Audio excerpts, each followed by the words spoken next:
Hello everyone, this is Mohit here and welcome to the textbook. Guys, आज हम लोगों के साथ है अभिषेक गोस्वामी, जो कि right now ATC in AAI, that is air traffic controller in airport authority of India के अंदर सिलेक्टेड स्टूडेंट हैं लास्ट टाइम के रिक्रूटमेंट के अंदर। सो अभिषेक, कैसा लग रहा है राइट नाउ आपको? अभी सबसे पहले कैसी फीलिंग है? मतलब थोड़ा सर बिटर स्वीट सा फीलिंग है, क्योंकि कॉलेज छोड़ना पड़ रहा है, नई कॉलेज जगह छोड़ना जाना पड़ पड़ रहा रहा है। है।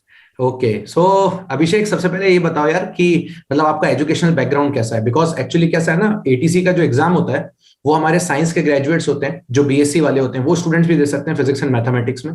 किसी के पास भी अगर बैचलर्स डिग्री हो और अगर उसने फिजिक्स और मैथमेटिक्स के अंदर ग्रेजुएशन करी तो वो भी दे सकते हैं, और इंजीनियरिंग की हर एक स्ट्रीम का स्टूडेंट दे सकता है। तो आपका बेसिकली बैकग्राउंड कौन सा वाला बैकग्राउंड है? एक्चुअली सर मैंने बीएससी किया है with physics and mathematics. Okay. Yes sir, और मैंने 12th तक मैंने सीबीएसई से पढ़ा है। ओके, कहाँ से बिलोंग करते हैं अभिषेक आप? सर मैं प्रयागराज से बिलोंग करता हूँ। प्रयागराज। ओके। Okay, fine.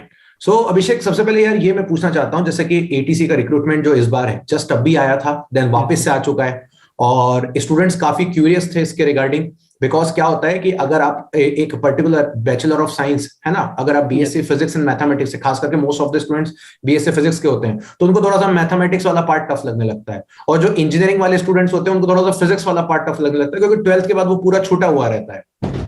और बाकी रही बात नॉन टेक्निकल की, तो वो तो हमारी सब ऑलमोस्ट सबके लिए सेम है। सो सबसे पहले मन में थॉट कब आया कि यार एटीसी के लिए प्रिपेयर करना है? सर एक्चुअली मैं टीसी जानता भी नहीं था होता क्या है, मैंने इसे ओके। गूगल पे देखा। ओके। ओके। बस मैंने अप्लाई कर दिया, तो टाइम ओके। ज़्यादा था नहीं, यस, यस, तो यस। मैंने सिर्फ क्वेश्चन पेपर ही सॉल्व किए थे बस। क्वेश्चन पेपर ही सॉल्व किए थे। तो यार क्या है ना, एक्चुअली अभिषेक ऐसा है कि एटीसी का एग्जाम ही एक्चुअली ऐसा है कि बहुत सारे बच्चे अवेयर ही नहीं होते हैं। और राइट नाउ अगर आज हम आपके साथ अवेलेबल हैं, तो हमारे ये काफी सारे स्टूडेंट्स देख रहे हैं बेसिकली, क्योंकि इस एग्जाम के लिए बहुत सारे स्टूडेंट्स अवेयर नहीं होते। जितने भी हमारे इंजीनियरिंग ग्रेजुएट्स हैं वो या तो गेट इंजीनियरिंग सर्विसेज एजे एग्जाम्स की तरफ चले जाते हैं, और बैचलर ऑफ साइंस वाले स्टूडेंट्स जो होते हैं उनके लिए भी बहुत ही कम इस तरीके के एग्जाम होते हैं जो उनके कोर एग्जाम होते हैं। या तो वो पर्टिकुलर किसी रिसर्च इंस्टीट्यूट में चले जाएंगे, या साइंटिफिक असिस्टेंट बन जाएंगे एनपीसीआईएल वगैरह, या सीएसआईआर लेबोरेटरीज में चले जाएंगे, या फिर तो बट ऐसा ये एक एग्जाम है ना जो इन सारे स्टूडेंट्स के लिए है।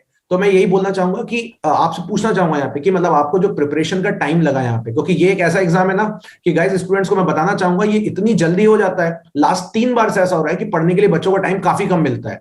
तो यहां पर आपने क्या स्ट्रेटेजी फॉलो किया? लेट सपोज आप एक स्टूडेंट है राइट नाउ अभी, और मान लीजिए अभी ही आपका एग्जाम आया हुआ है, राइट? यस और अभी आपका नोटिफिकेशन आया हुआ है, और आपको पता है कि इसका एग्जाम जल्दी हो जाता है, और आपको पता है कि मान लीजिए फरवरी में हो जाएगा, तो अब ये 2 महीने में हम लोग क्या करें यार?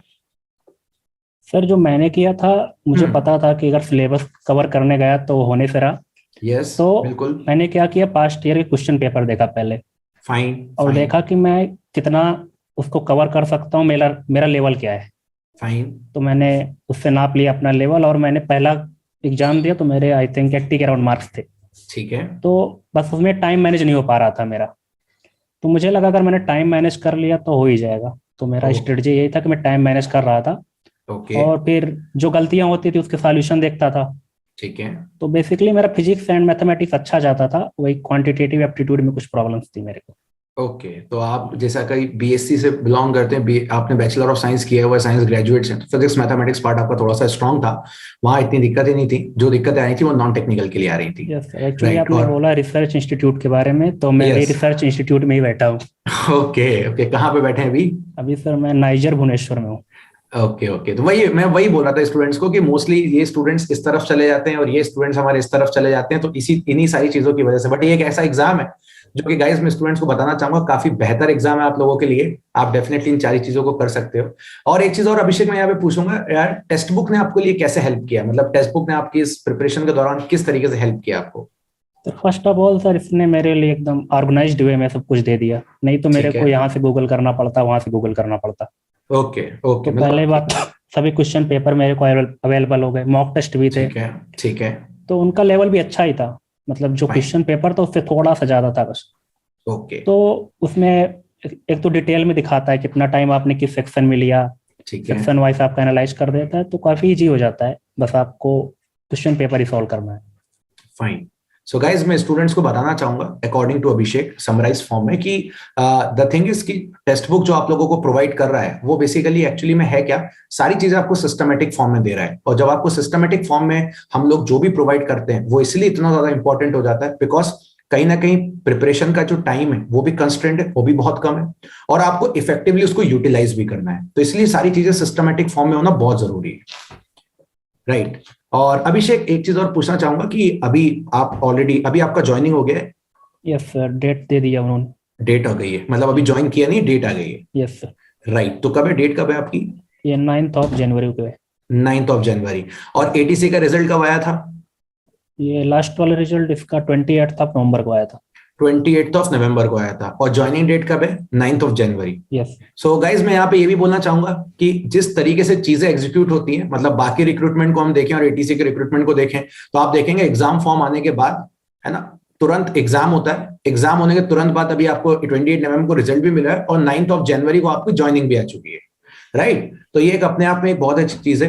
एक चीज और अभिषेक पूछना चाहूंगा, काफी सारे स्टूडेंट्स ये पूछते हैं ये वॉइस टेस्ट क्या है, मतलब ये क्या चीज है, मतलब घबराते हैं कोई इंटरव्यू है कि क्या है, मतलब ये एक्चुअली? इंटरव्यू नहीं होता सर, बस यस, मेरे को बुलाया उन्होंने, पहले इंट्रोडक्शन पूछा मेरे से, फाइन, नाम बताने को बोला, कहाँ से हो, कॉलेज के बारे में पूछा, पूछा एटीसी को कैसे जानते हो आप, मैंने बताया। उसके बाद वो एक आपको पैराग्राफ देते हैं पढ़ने के लिए, फाइन, उसमें 4 और 5 लाइंस होता है, उसी को आप पढ़ दीजिए। ठीक है। उसके बाद आपको आ बोलने को कहते हैं और वो टाइमर चालू कर देते हैं अपना, कितना सेकंड ये बोल रहा है वो एक नोट कर लेते हैं और कुछ 3-4 वर्ड बुलवाते हैं, बस हो गया। मेरा तो 3 मिनट में खत्म हो गया था। ओके, सो गाइज मैं यही बताना चाहूंगा, वॉइस टेस्ट के लिए आप लोगों को इतना ज्यादा लोड लेने की जरूरत नहीं है। This is not a typical type of interview, it is just a voice test, तो इसके लिए लोड लेने की जरूरत नहीं है। मेन स्टूडेंट्स को मोस्टली अपने रिटन एग्जाम पे ही वर्क करना चाहिए, right. Okay, so Abhishek right now अभी ज्वाइन कर रहे हो एटीसी या कुछ और प्लान भी है आगे के? नहीं सर, ज्वाइन कर रहे हैं, आगे के तो प्लान है लेकिन अभी ज्वाइन ही कर रहे हैं। तो क्या सोचा है, मतलब आगे का क्या सोचना है, मतलब और क्या करना है? अभी सर मैं सोच रहा हूँ टाइम तो वहाँ पे मिलेगा, हाँ, तो मैं और कुछ कर सकता हूँ, अभी इतना क्लियर नहीं है बट। अच्छा, अभी क्लियर नहीं है, अभी मतलब इस स्टेज पे यही है, फिर वहां जाने के बाद कुछ अपॉर्चुनिटीज मिलती हैं कुछ और करने के लिए, then you can take it, right. Yes. Okay, so fine Abhishek, एक चीज और स्टूडेंट्स के लिए कुछ बोलना चाहते हैं, क्योंकि अभी जस्ट रिक्रूटमेंट आया है, मोस्ट प्रोबेबली फरवरी एंडिंग या मार्च के स्टार्टिंग में पेपर हो भी जाएगा, इतना ज्यादा टाइम मिलना नहीं है। तो एक या दो लाइन स्टूडेंट्स के लिए अगर कुछ बोलना चाहते हैं कि वो क्या अप्रोच रख लें, मतलब अभी क्या कर, मतलब उनके पास क्या होना चाहिए, मतलब जो अगर वो इतना ज्यादा बहरा रहे हैं हमारे स्टूडेंट्स, तो वो क्या कर लें विद इन 1 या 2 लाइन्स में, अगर कुछ आप बोलना चाहें उनको तो? मैं तो यही सजेस्ट करूंगा कि पहले आप जो है एक उसका क्वेश्चन पेपर ले लो, सॉल्व करो, आपको कुछ आता है कुछ नहीं आता है सॉल्व करो, बस देख लो कितने नंबर मेरे आते हैं, ठीक है, वहीं से आपको पता चल जाएगा आप कहाँ कमजोर हो कहाँ पे अच्छे हो। ठीक है, ठीक तो है, आपको सिर्फ रियलिस्टिक अप्रोच रखना है, आपको क्वेश्चन पेपर ही सॉल्व करने हैं। अगर आपका बैकग्राउंड ठीक नहीं है तभी आप टेक्स्ट मटेरियल पढ़ो, नहीं तो क्वेश्चन पेपर सॉल्व करो, उसके सॉल्यूशन देखो, हो जाएगा। फाइन, फाइन, ठीक है। सो बढ़िया, अच्छा लगा अभिषेक आपसे मिलके, और फिर आप जब आने वाले फ्यूचर में कुछ और भी करेंगे तो फिर हम लोग वापस एक बार और मिलेंगे, ठीक है? Thank you. सो एक बहुत अच्छी बात है, एक अच्छा टॉक था आपके साथ, तो फिर इसी तरीके से मिलते हैं। और गाइज मैं आप सभी बच्चों को बोलना चाहूंगा, जितने भी स्टूडेंट्स राइट नाउ वे प्रिपेयर करना चाहते हैं, जिस तरीके से सिस्टमैटिक वे में आप लोगों को सारी चीजें प्रोवाइड की गई हैं, बस उसी वे में आप चलते रहिए, डेफिनेटली आपको आपका रिजल्ट मिलेगा ही मिलेगा। बस आप लोगों को रुकना नहीं है, कहीं पे स्टैग्नेट नहीं होना है, सारी चीजों को प्रॉपर एग्जीक्यूट करना है, मस्त तरीके से आपको आपके रिजल्ट्स मिलेंगे।